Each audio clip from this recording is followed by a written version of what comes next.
ವಶೀಕರಣ ಮಾಡಿಕೊಳ್ಳಲು ಆತುರದ ನಿರ್ಧಾರ ಮಾಡಿ ಎಲ್ಲವನ್ನು ಎಡವಟ್ಟು ಮಾಡಿಕೊಳ್ಳಬೇಡಿ. ವಶೀಕರಣಕ್ಕೆ ತನ್ನದೇ ಆದಂತಹ ಒಂದು ಪ್ರತಿಷ್ಠೆಯ ವಸ್ತುಗಳನ್ನು ಸಂಗ್ರಹಿಸಿಟ್ಟು ಮಾಡಿದರೆ ಮಾತ್ರ ಅದು ಸಂಪೂರ್ಣವಾಗಿ ಯಶಸ್ವಿ ಆಗುತ್ತದೆ. ಅಂತಹ ವಸ್ತುಗಳು ಯಾವುದು, ವಶೀಕರಣಕ್ಕೆ ಬೇಕಾಗಿರುವಂತಹ ಸಾಮಗ್ರಿಗಳು ಏನು, ಇವತ್ತಿನ ವಿಡಿಯೋದಲ್ಲಿ ತಪ್ಪದೆ ತಿಳಿಸ್ಕೊಡ್ತೀನಿ, ಕೊನೆ ತನಕ ನೋಡಿ. ಯಾವುದೇ ರೀತಿಯಾದಂತಹ ವಶೀಕರಣ, ಮಾಟಮಂತ್ರ, ಶತ್ರುನಾಶ, ನಿಮ್ಮ ಜೀವನದ ಮುಂದಿನ ಭವಿಷ್ಯ, ಎಂತಹ ಸಮಸ್ಯೆಗಳಿದ್ದರೂ ಶೀಘ್ರವಾಗಿ ಪರಿಹಾರ ಮಾಡಿಕೊಡುವ ಏಕೈಕ ಗುರುಗಳು ಶ್ರೀ ಮಂಜುನಾಥ ಗುರುಗಳು. ಅವರಿಗೊಂದು ಕರೆ ಮಾಡಿ ಪ್ರತಿಯೊಂದು ಗೌಪ್ಯ ನಿಗೂಢ ಕಠಿಣ ಸಮಸ್ಯೆ ಏನೇ ಇದ್ದರೂ ಪರಿಹಾರ ಹೇಳುತ್ತಾರೆ. ತುಂಬ ದಿನದಿಂದ ಈ ವ್ಯಕ್ತಿಗಳನ್ನು ಇಷ್ಟಪಡುತ್ತಿದ್ದರೆ, ಅಥವಾ ದುಡ್ಡಿನಲ್ಲಿ ಆಸೆ ಇದ್ದು ದುಡ್ಡು ಬರ್ತಾ ಇಲ್ಲ, ಕೊಡುವನು ಕೊಡ್ತಾ ಇಲ್ಲ ಅಂದರೆ ಜನ ಆಕರ್ಷಣೆ ಮಾಡಿಕೊಳ್ಳಲು ನಾವು ತಿಳಿಸ್ಕೊಡುವಂತಹ ಈ ಒಂದು ವಸ್ತು, ಅದು ದಿವ್ಯ ಜನಾಕರ್ಷಣ ಕುಂಕುಮ. ಸಾಮಾನ್ಯವಾಗಿ ಕುಂಕುಮವು ಕೆಂಪು ಬಣ್ಣದಲ್ಲಿರುತ್ತೆ, ಆದರೆ ಇವರು ಕೊಡುವಂತಹ ಕುಂಕುಮ ಬಿಳಿಯ ಬಣ್ಣ ಕುಂಕುಮ ಇರುತ್ತದೆಯೇ? ಖಂಡಿತವಾಗಿಯೂ ಇದು ನೇರವಾಗಿ ವಶೀಕರಣ ಮಾಡುವುದಕ್ಕಾಗೇ ಇರುವಂತಹ ಈ ಒಂದು ಕುಂಕುಮ ನಿಮ್ಮ ಯಾವುದೇ ರೀತಿಯ ಸಮಸ್ಯೆಗಳನ್ನು ಕೂಡ ತೊಳೆದು ಹಾಕುತ್ತದೆ.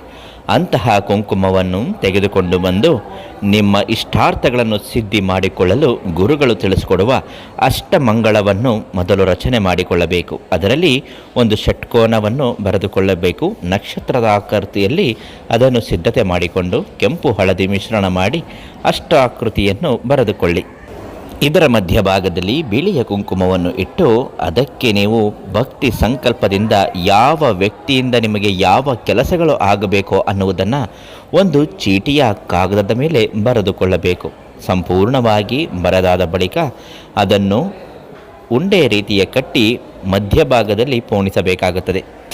ಎಷ್ಟೋ ಜನರಿಗೆ ಇದು ಕಷ್ಟವಾಗಬಹುದು, ತಿಳಿಸುವ ರೀತಿಯಲ್ಲಿ ನಿಮಗೆ ಇದಾಗುತ್ತೆ. ನಾವು ಹೇಳುವುದು ಕಷ್ಟವಾದರೂ ಕೂಡ ಗುರುಗಳು ನಿಮಗೆ ನೇರ ಮಾರ್ಗದರ್ಶನ ಮಾಡುತ್ತಾರೆ. ಅದಾದ ಬಳಿಕ ಅದರ ಮೇಲೆ ಒಂದು ಅರಿಶಿಣದ ಕೊಂಬನ್ನು ಇಡಬೇಕು.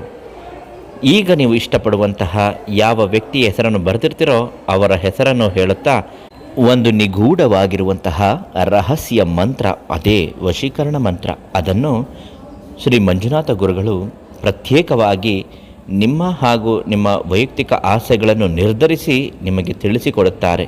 ವಶೀಕರಣ ಮಂತ್ರಕ್ಕಾಗಿ ಮತ್ತು ಅವರು ನೀಡುವಂತಹ ಬಿಳಿಯ ಕುಂಕುಮಕ್ಕಾಗಿ ನೀವು ಈಗಲೇ ಶ್ರೀ ಮಂಜುನಾಥ ಗುರುಗಳಿಗೆ ಒಂದು ಫೋನ್ ಮಾಡಿ.